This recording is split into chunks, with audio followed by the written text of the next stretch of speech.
سورہ مومن آیت نمبر 38 آیت نمبر 38 رکوع سے شروع ہو رہا ہے، نصف سے تھوڑا سا پیچھے، پارہ نمبر 24 نصف ہے جہاں پہ اس سے پچھلا رکوع۔ اعوذ باللہ من الشیطان الرجیم، بسم اللہ الرحمن الرحیم، اللہم صلی علی سیدنا و مولانا محمد مبارک وسلم وسلم۔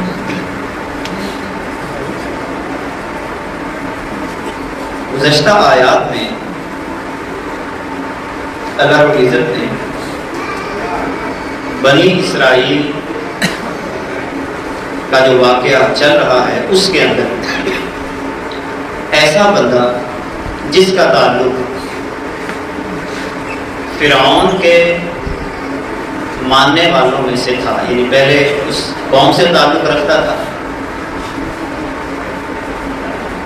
پر وہ مسلمان ہوا، مگر اس نے اپنا اسلام کسی کو بتایا نہیں، اور اندر ہی اندر وہ فرعون کے سامنے اور اس کے ماننے والوں کے سامنے حق کی آواز کو بلند کرتا رہا، کبھی کسی انداز میں کبھی کسی انداز میں۔ جیسا کہ گزشتہ سبق کے اندر ہم نے یہ مکالمہ بھی سنا کہ فرعون نے یہ بھانپ لیا تھا کہ یہ جو بندہ باتیں ہم سے کر رہا ہے، یہ بندہ لگتا ہے کہ یہ مسلمان ہو چکا ہے، مگر اس نے اپنا اسلام ظاہر نہیں کیا۔ اس عنوان پر میں نے یہ بات عرض کی تھی کہ بعض دفعہ انسان کو خفیہ طور پر حق کی آواز کو بلند کرنا ہوتا ہے اور کرتے رہنا چاہیے، اور وہ آواز بھی بڑے خوبصورت انداز میں آگے پہنچانی چاہیے۔ گزشتہ باتیں ہیں، آج کی بات اس نے کیا کہی؟ وقال الذی آمن، کہا اس بندے نے جو ایمان لایا، کیا کہا؟ یا قومی، اے میری قوم، اتبعونی، میری پیروی کرو۔ اب یہ بہت بڑا ایک جرأت مندانہ قدم تھا کہ میری پیروی کر لو۔ اہدیکم سبیل الرشاد، میں تمہیں بھلائی کی راہ بتا دوں گا۔ اب یہ بات بھی فرعون کے دربار میں کی جا رہی ہے کہ اپنی قوم کو یہ کہہ رہا ہے، وہ بندہ جو ایمان والا ہے، جس کو اللہ نے ایمان کی قوت عطا کر دی، کہ میری پیروی کر لو، میں تمہیں دکھا دوں گا سیدھی راہ، جو ہدایت والی راہ ہوگی وہ میں تمہیں دکھا دوں گا۔ اور ساتھ ایک جملہ کہا، یا قومی، اے میری قوم، انما ھذہ الحیات الدنیا متاع، یہ جو دنیا کی زندگی ہے یہ تو متاع ہے۔ متاع کسے کہتے ہیں؟ برتنے کا سامان۔ جیسے میں اور آپ ایک جگہ سے دوسری جگہ سفر کرتے ہیں تو وقتی طور پر کچھ برتن یا کچھ ایسا اپنا ساز و سامان ساتھ لیتے ہیں جو برتنے کا ہوتا ہے۔ تو اس بندے نے اپنی قوم سے کہا کہ دیکھو یہ دنیا کا جتنا بھی سامان ہے یہ سب برتنے کا سامان ہے، متاع ہے، عارضی سا سارا سامان ہے، یہ حقیقت نہیں ہے، یہ اصل نہیں ہے، یہ دھوکہ ہے۔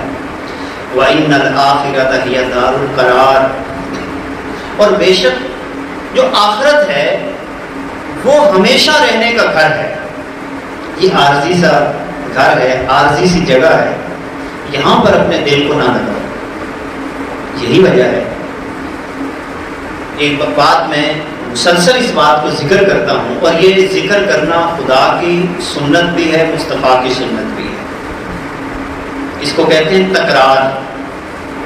اللہ رب العزت نے باقاعدہ حکم عطا فرمایا، فذکر، اے محبوب، باتوں کو بار بار آپ دہراتے رہیں۔ ہم میں سے بہت سارے لوگ دہرائی ہوئی باتیں سے بعد دفعہ پریشان ہوتے ہیں، حالانکہ دہرانا جو ہے یہ سنت ہے خدا کی بھی اور سنت ہے مصطفیٰ صلی اللہ علیہ وسلم۔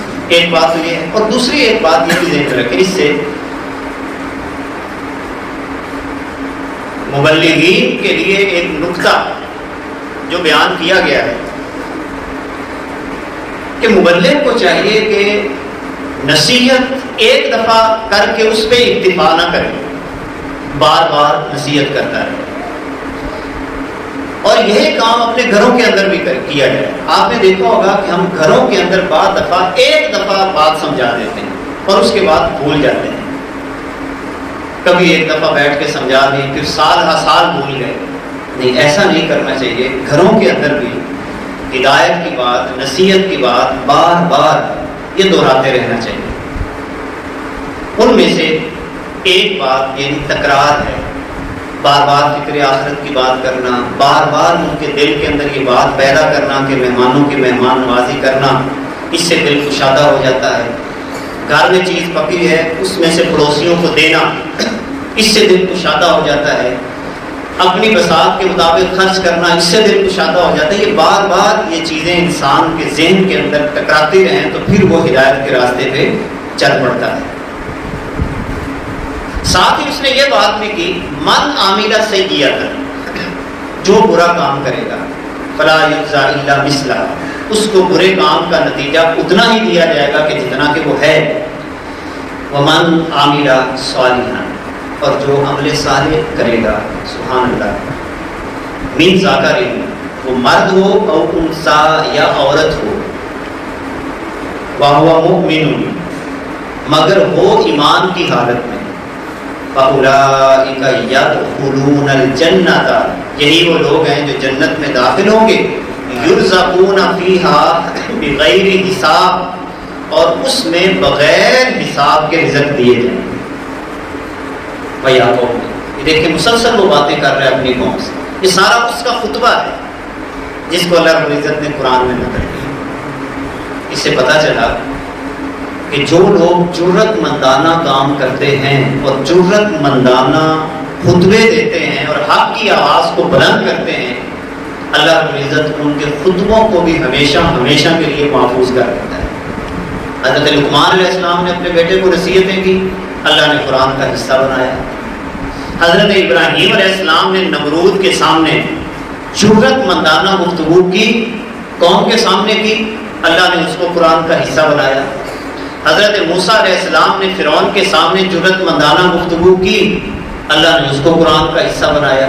حضرت نوح علیہ السلام, حضرت صالح علیہ السلام, یہ جتنے تذکرے اللہ رب العزت نے قرآن میں کیے ہیں ان کا ذکر وغیرہ اللہ نے کیا ہے. اب یہ دیکھیں, حالانکہ اس بندے کا نام قرآن میں ذکر نہیں ہے, اب اس کا نام ذکر نہیں ہے, مگر اندازہ لگائیں پچھلا رکوع بھی سارا اسی کی گفتگو پہ ہے, اور یہ بھی سارا اسی کی گفتگو پہ چل رہا ہے جو اس نے فرعون کے دربار میں کھڑے ہو کر حق کی آواز کو بلند کیا.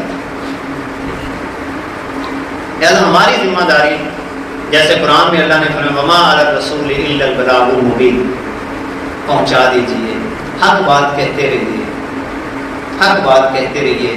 حق والے حق بات کہتے کہتے مر جائیں گے, باطل والے باطل نظام کو اپناتے اپناتے مر جائیں گے. لہذا ہماری موت اللہ رب العزت اس انداز میں دے کہ ہم حق بات پر ہی اپنے آپ کو اللہ کی بارگاہ میں پیش کریں. اب اس مقام پر اس نے اگلی بات کیا کی, یا قومی, اے میری قوم, مالی ادعوکم الی النجات وتدعوننی الی النار, مجھے کیا ہوا ہے, کتنا پیارا انداز, مجھے کیا ہوا ہے کہ میں تمہیں نجات کی طرف بلاتا ہوں اور تم مجھے آگ کی طرف بلاتے ہو. آپ ذرا جائزہ لیں کہ ہمارے یہاں بہت سارے لوگ ایسے ہیں معاشرتی سطح پر, ہر معاشرے میں یہ لوگ پائے جاتے ہیں جو نیکی کی راہ میں باقاعدہ رکاوٹ بننے کی کوشش کرتے ہیں. حالانکہ نیکی میں فائدہ ہی فائدہ ہے, امن ہی امن ہے, سکون ہی سکون ہے, مگر اس کے باوجود شیطان جو ہے وہ ان ساری باتوں سے وہ کیا کرتا ہے, وہ دور رکھنے کی کوشش میں اپنا بھرپور کردار ادا کرتا ہے. تو اس لیے یہاں پر کتنی خوبصورت بات کی کہ مجھے کیا ہے, میں تو تمہیں نجات کی طرف بلاتا ہوں, وتدعوننی الی النار, اور تم مجھے آگ کی طرف بلاتے ہو. لہذا اس عمل سے یہ بات بھی اپنے ذہنوں میں اچھے طریقے سے راسخ کر لیں کہ جب آپ کا ٹاکرا, مقابلہ, آمنا سامنا ایسے بندوں سے ہو جائے کہ جو لوگ ہمیشہ آپ کو بدنیتی کی طرف لے کے جائیں, جہنم کے راستے کی طرف لے کے جائیں, رسول اللہ صلی اللہ علیہ وسلم کی نافرمانی کے راستے کی طرف لے کے جائیں تو ان کو بھی آپ اپنا واضح پیغام سنا دیں کہ یار میرا مقصد یہ ہے کہ تم جنت کی طرف جاؤ، نجات کی طرف جاؤ، اور تم مجھے جہنم کی دعوت دیتے ہو، لہذا تمہارا راستہ الگ ہے اور میرا راستہ الگ ہے۔ تدعوننی لاکفر باللہ، تم مجھے اس بات کی طرف بلاتے ہو کہ میں اللہ کا انکار کر دوں، واشرک بہ، اور اللہ کی ذات کے ساتھ شریک ٹھہراؤں، ما لیس لی بہ علم، جس کا مجھے کسی قسم کا علم نہیں ہے، وانا ادعوکم، اور میں تمہیں بلا رہا ہوں الی العزیز الغفار، اس ذات کی طرف جو غالب ہے اور بہت بخشنے والی ذات ہے۔ میں تمہیں بلا رہا ہوں، آ جاؤ، میں بھی ادھر جا رہا ہوں، تم بھی ادھر آ جاؤ۔ تمہاری بچت اسی میں ہے کہ اللہ کے سامنے جھک جاؤ، تمہاری بچت اسی میں ہے کہ اس کے حکموں کو تسلیم کر۔ لا جرم انما تدعوننی الیہ لیس لہ دعوۃ فی الدنیا ولا فی الآخرہ وان مردنا الی اللہ وان المسرفین هم اصحاب النار۔ اور یہ بات بھی اس نے کی، لا جرم انما تدعوننی الیہ لیس لہ دعوۃ فی الدنیا ولا فی الآخرہ، کہ یہ بات واضح ہوئی کہ جس چیز کی طرف تم مجھے بلاتے ہو اس کا بلانا، اس کی دعوت، لہو لیس لہ دعوت، نہ اس کا بلانا دنیا میں ہے اور نہ آخرت میں ہے۔ ان جس چیز کی طرف تم مجھے بلا رہے ہو، کیا اس کا کوئی دنیا کا فائدہ ہے؟ کوئی فائدہ نہیں۔ کیا اس کا کوئی آخرت کا فائدہ ہے؟ کوئی فائدہ نہیں۔ تو میں آپ کی بات کو کیوں مانوں؟ آپ مجھے جس بات کی دعوت دے رہے ہیں، نہ اس کا کوئی دنیا کا فائدہ، دنیا میں بھی ذلیل ہونا ہے اور آخرت میں بھی ذلیل ہونا ہے، تو میں تو ذلت اختیار نہیں کرنا چاہتا، لہذا میں تمہاری اس دعوت کو قبول نہیں کرتا۔ وَأَنَّا مَرَدَّنَا إِلَى اللَّهِ، اور یہ ہمارا پھرنا اللہ کی طرف ہوگا، وَأَنَّ الْمُسْرِفِينَ هُمْ أَصْحَابُ النَّارِ، اور بے شک حد سے گزرنے والے دوست کی۔ یہ جملہ کہنے کے بعد ایک اور بات اس نے بڑی زبردست کمال کا جملہ اس نے استعمال کیا، فَسَتَذْكُرُونَ مَا أَقُولُ لَكُمْ، فَسَتَذْكُرُونَ مَا أَقُولُ لَكُمْ، ان قریب وہ وقت آنے والا ہے تم یاد کرو گے کہ میں تمہیں کیا کہہ رہا ہوں۔ لہذا یہ جملہ کہنا بھی جائز ہے کہ تم یاد کرو گے کہ تمہارے پاس ایک بندہ آیا تھا جس نے تمہیں حق کی طرف بلایا، حق کی دعوت دی۔ فَسَتَذْكُرُونَ مَا أَقُولُ لَكُمْ، وہ وقت ان قریب آنے والا ہے کہ تم یاد کرو گے ما اقول لکم، کہ میں نے تمہیں کیا کہا۔ وَأُفَوِّضُ أَمْرِي إِلَى اللَّهِ، یہ جملہ بھی بڑا کمال کا ہے۔ ایک ایک جملے کے اندر اللہ رب العزت نے ایسی طاقت اور قوت رکھی ہے کہ بندے کی زندگی سمجھ جاتی ہے۔ یعنی پہلی بات تو یہ حق بات کہو، یعنی اگر ہم سارے اس کی ترتیب دیکھیں کہ پہلا مجھے اور آپ کو حکم کیا کہ حق بات کرو، چاہے تم باطل کے گھیرے میں کیوں نہ، دائیں بائیں آگے پیچھے سارا باطل ہو، جان اللہ کو دینی ہے، موت اسی کے ہاتھ میں ہے، حق بات کر دو۔ ایک بات۔ نمبر 2، یہ جملہ بھی کہنا جائز ہوا کہ تم یاد کرو گے کہ تمہیں کوئی بندہ سمجھانے آیا۔ 2 باتیں ہوں گی۔ تیسری بات، سبحان اللہ، وَأُفَوِّضُ أَمْرِي إِلَى اللَّهِ، میں اپنے سارے کام اللہ کو سونپتا ہوں۔ جب میں کام ہی اپنا نہیں کر رہا، جیسے پہلے بھی میں اس بات پہ عرض کرتا رہتا ہوں، جب آپ کام کر رہے ہیں نا اللہ کا، تو شکایت بھی اللہ کو لگے، سادہ سا اس کا مطلب ہے۔ آپ جب کام اللہ کا کر رہے ہیں تو آپ کو کوئی ستائے، آپ کو کوئی تکلیف دے، آپ کو کسی کو شکایت لگانے کی ضرورت نہیں ہے کہ آپ کسی کے آگے جا کے روئیں، میری مدد کرو، میری ہیلپ کرو، فلاں میرے خلاف ہو رہا ہے، فلاں یہ کر رہا ہے، فلاں۔ سن لو اور اللہ کو بتا دو کہ یا اللہ یہ مسئلہ ہے، میں تیرا کام کر رہا ہوں، اب تو جان اور وہ جان، اگر تو میں تیرا کام نہ کر رہا ہوتا تو پھر اور مسئلہ تھا۔ ہر بندہ اپنے مالک کے پاس جاتا ہے جس کا کام کرتا ہے۔ دیکھیں اگر آپ فرض کریں زمین ہو کسی کی، آپ کسی جگہ پہ کام کرتے ہوں اور اس کا پانی لگا رہے ہوں اور کوئی آپ کو آ کے روکے تو آپ کس کو جا کے بتائیں گے؟ زمین کے مالک کو ہی بتائیں گے نا کہ میں آپ کی زمین کو پانی لگا رہا تھا تو فلاں بندے نے آ کے مجھے روکا ہے۔ تو جب آپ کام اللہ کا کر رہے ہیں تو لوگوں کو کیوں بتائیں؟ کوئی آپ کو روکتا ہے تو اللہ کو بتائیں۔ پھر دیکھیں کہ ہوتا کیا، ہمارے ایمان کمزور ہو جاتے ہیں۔ آپ اللہ کو بتا کے تو دیکھیں، اللہ پھر کیا کچھ نہیں کرتا، اس نے کیا کچھ نہیں کیا۔ یہ بھی تاریخ بھری پڑی ہے کہ جب انبیاء نے ہاتھ اٹھائے ہیں پھر اللہ نے آسمانوں سے پانی بھی نازل کیا ہے، اتنا نازل کیا کہ قوم نوح کو تباہ کر دیا۔ اللہ رب العزت نے حضرت شعیب علیہ السلام نے ہاتھ اٹھائے، ایسا ہوا بھیجی کہ دور سے بادل نظر آ رہے تھے، مگر جب بادل برسنے لگے تو اندر سے آگ نکلی۔ اسی لیے نبی کریم صلی اللہ علیہ وسلم جب بادلوں کو دیکھتے، ہواؤں کو دیکھتے تو حضور کا چہرہ مبارک عجیب کیفیت میں ہو جاتا کہ کہیں ان کے اندر عذاب نہ چھپا ہوا۔ اور ہمارے ساتھ اجتماعی طور پر نہ صرف دیکھیں بلکہ اس کو اجتماعی عذاب ہی دیکھیں۔ اس وقت جو ہمارے ساتھ ہوا ہے پانی کی شکل میں، یہ کیا ہوا ہے ہمارے ساتھ؟ کبھی ہم نے کبھی غور کیا؟ عبرت حاصل نہیں کرتے۔ کتنے بڑے بڑے مکانات تھے جو زمین بوس ہو گئے، پانی ہی پانی، پانی ہی پانی۔ کیا اللہ کی اس قدرت اور طاقت کو ہم روک سکتے ہیں اگر وہ یہاں پر بھی بھیج دیں؟ ہمارے بس میں کچھ بھی نہیں ہے۔ وہ بتاتا ہے کہ اگر وہاں پر میں لوگوں کو بے بس کر سکتا ہوں تو تمہیں بھی کر دوں گا، تو پہلے توبہ کر دو۔ ان کی اگر فصلیں تباہ ہوئی ہیں تو تمہاری بھی ہو سکتی ہیں، ان کے گھر برباد ہوئے ہیں تمہارے بھی ہو سکتے ہیں، ان کے جانور بہہ گئے ہیں تو تمہارے بھی بہہ سکتے ہیں۔ اس وقت سے یہ ہے وہ عبرت کے مقام جو ہمیں حاصل کرنے چاہیے۔ اس کی بارگاہ میں جھک جانا ہی اصل میں کامیابی ہے۔ اپنا سارا معاملہ اللہ کی بارگاہ میں پیش کریں۔ وَأُفَوِّضُ أَمْرِي إِلَى اللَّهِ، یہی بات حضرت یعقوب علیہ السلام کی کتنا پیاری ناماش کو بسی وحسن۔ اے اللہ میں اپنا دکھڑا اور کسی کو نہیں پیش کروں، میرا دکھڑا، میرا دکھ، میرا غم سب تیری بات۔ تجھے پتہ ہے کہ مجھے کون سا دکھ ہے، مجھے کون سا درد ہے، وہ تجھے پتہ ہے۔ میرے درد کا درمان بھی تو ہے، میرا دکھڑا سننے والا بھی تو ہے، سب کچھ تو ہی تو ہے۔ جب بندہ خدا کی ذات کے ساتھ اتنا گہرا تعلق قائم کر لیتا ہے، یقین جانے وہ دنیا میں بڑا پرسکون ہو جاتا ہے۔ وہ ادھر دائیں بائیں کبھی بھی نہیں دیکھتا۔ وَأُفَوِّضُ أَمْرِي إِلَى اللَّهِ، اور اگلا جملہ کتنا پیارا، إِنَّ اللَّهَ بَصِيرٌ بِالْعِبَادِ، بے شک اللہ بندوں کو خوب دیکھنے والا ہے، خوب دیکھنے والا ہے۔ اب ہوا کیا؟ جب یہ ساری تقریر اس نے کی، اور بہت بڑی جرت تھی، ایک ظالمانہ نظام کے اندر اتنی لمبی چوڑی تقریر کر دی اور ساری باتیں بڑے ٹھیک ٹھاک طریقے سے واضح کر دی۔ اب ہوا یہ کہ وہ لوگ مخالف ہو گئے،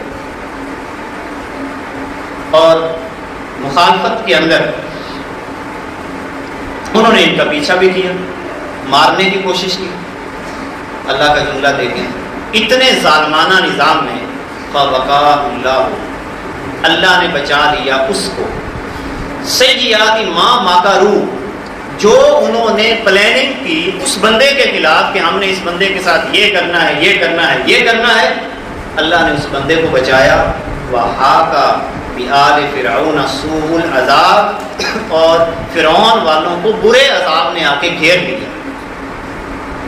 اللہ نے بچا لیا اس بندے کو جس نے حق کی آواز کو بلند کیا، اور جتنا فرعون کا لشکر تھا وہ سارے کے سارے دریا کے نیچے دفن ہو گئے۔ النار یعرضون علیہ، اب ہوگا کیا؟ یہ لوگ جو حق کی مخالفت کرتے ہیں، جن کا اور کوئی کام ہی نہیں ہے، ہر وقت حق کی مخالفت کرنا اور اپنی چکراہٹ کے نشے میں رہنا، ہدایت سے دور رہنا، اللہ فرماتا ہے النار یعرضون علیہا غدوا وعشیا، صبح و شام ان پر آگ پیش کی جائے گی، آگ پیش کی جائے گی۔ قبر میں، یہ قبر کی ابھی بات ہو رہی ہے، یعنی قبر بھی آگ سے بھرتے ہیں۔ ابھی تو قیامت کا دن بعد میں ہے۔ ایسے لوگ جو حق کی آواز میں رکاوٹ بننے کی کوشش کرتے ہیں، اپنی پلاننگز کرتے ہیں، مر تو جانا ہی ہے آج نہیں تو کل، مگر اپنی قبر میں جہنم کی آگ کو بھر رہے ہوتے ہیں۔ لہذا ہم سب کو یہ چاہیے، ہم سب کو یہ چاہیے، ہم دائیں بائیں آگے پیچھے دیکھیں، ہمارے بھائی، ہمارے دوست، ہمارے رشتہ دار جو حق کی آواز کی رکاوٹ بنتے ہیں یا ہدایت سے دور ہیں، ان کو کسی کو ہاتھ باندھنے پڑے تو ہاتھ باندھیں۔ آپ کے والد ہیں، والدہ ہوں، بھائی ہوں، دوست ہوں، بیٹی ہوں، یہ آپ اپنا فریضہ ضرور سر انجام دیں۔ کیوں؟ یہ ہمارے فرائض میں شامل ہے۔ اگر ہم یہ فریضہ بھی سر انجام نہیں دیں گے تو پھر اسی عذاب کے ہم بھی مستحق ہیں۔ یہ بات بھی باقاعدہ روایات سے ثابت ہے کہ جب بندہ اپنا فریضہ سر انجام نہیں دیتا، جتنی اس کی لمٹ ہے، ایک بندے کی لمٹ گھر میں ہو سکتی ہے، آگے نہیں ہو سکتی، وہ اپنے گھر کے اندر اپنا فریضہ سر انجام دے دے، ماں باپ کے سامنے ہاتھ جوڑ لے کہ ہمیں آگ سے بچاؤ۔ دیکھیں قرآن میں کتنا پیارا حکم ہے، والدین کو حکم ہے کہ اپنے آپ کو بھی جہنم کی آگ سے بچاؤ، اپنے گھر والوں کو بھی بچاؤ۔ اور وہ والدین خدا نخواستہ جو خود جہنم کی آگ بن رہے ہیں اپنے بچوں کے لیے، ان بچوں کو چاہیے کہ اپنے والدین کے سامنے ہاتھ جوڑ لیں کہ ہمیں جہنم کی آگ سے بچاؤ، ہمیں وہ راستہ بتاؤ جو جنت کا راستہ ہے، ہمیں وہ بتاؤ راستہ جو مدینے کی طرف جاتا ہے، ہمیں وہ راستہ بتاؤ جو طواف کعبہ کی طرف جاتا ہے، ہمیں تو مدینے کی بہاریں دکھاؤ، ہمیں تم کون سی وہاں پر ذلت اور پستی کی طرف لے کے جا رہے ہو کہ ہمارا جینا حرام ہو جائے، ہمیں محبت کی بولی بتاؤ، پیار کی بولی بتاؤ۔ تو یہ وہ انداز ہمیں اختیار کرنا چاہیے تاکہ اس کیٹیگری سے ہم بچ سکیں۔ النار یعرضون علیہا غدوا وعشیا ویوم تقوم الساعۃ، اور جس دن پھر قیامت قائم ہوگی، یہ تو قبر کی بات تھی کہ جہنم کی آگ ان پر صبح اور شام پیش کی جائے گی، اور جس دن قیامت قائم ہوگی تو فرمایا جائے گا، حکم ہوگا ادخلوا آل فرعون اشد العذاب، یہ جو آل فرعون ہیں ان کو شدت کے عذاب میں ڈالو، انہوں نے موسیٰ کی مخالفت کی، ان کو جہنم کی آگ میں ڈال دو شدت کے عذاب میں۔ وَإِذْ يَتَحَاجُّونَ فِي النَّارِ، اور جب یہ آگ کے بارے میں جھگڑ رہے تھے، فَيَقُولُ الضُّعَفَاءُ، تو اس وقت کیا ہوگا، کمزور ان سے کہیں گے، لِلَّذِينَ اسْتَكْبَرُوا، ان لوگوں سے جنہوں نے تکبر کیا، إِنَّا كُنَّا لَكُمْ تَابَعًا فَهَلْ أَنْتُمْ مُغْنُونَ عَنَّا نَصِيبًا مِنَ النَّارِ۔ یہ جملہ بھی بڑا اہمیت کا حامل ہے، اس کو اچھے طریقے سے ذہن میں بٹھا لیں۔ یہ وہ لوگ جو کہتے ہیں جی ہم تو فلاں بندے کی وجہ سے، وہ بندہ آیا تھا تو ہم نے اس کا کہنا مان لیا، وہ ہمارے علاقے کا بڑا تھا، یہ تھا، فلاں تھا۔ اللہ رب العزت نے اس کا بھی جواب دیا کہ جب جہنم میں یہ بڑے پھینکے جائیں گے اور ان کے پیروکار بھی پھینکے جائیں گے، تو جو کمزور لوگ تھے جنہوں نے ان کا کہنا مان کر ظلم کیا اور زیادتیاں کی اور ان کے ساتھی بنے، یہ کیا کہیں گے؟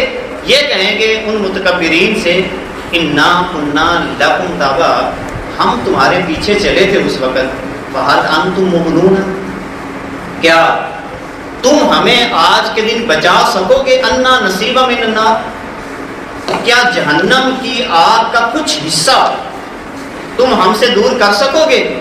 قال الذین استکبروا انا کل فیہا، اس دن متکبر یہ کہیں گے، انا کل فیہا، ہم تو سارے کے سارے جہنم میں ہیں، ان اللہ قد حکم بین العباد، بے شک اللہ نے فیصلہ کر دیا ہے لوگوں کے درمیان۔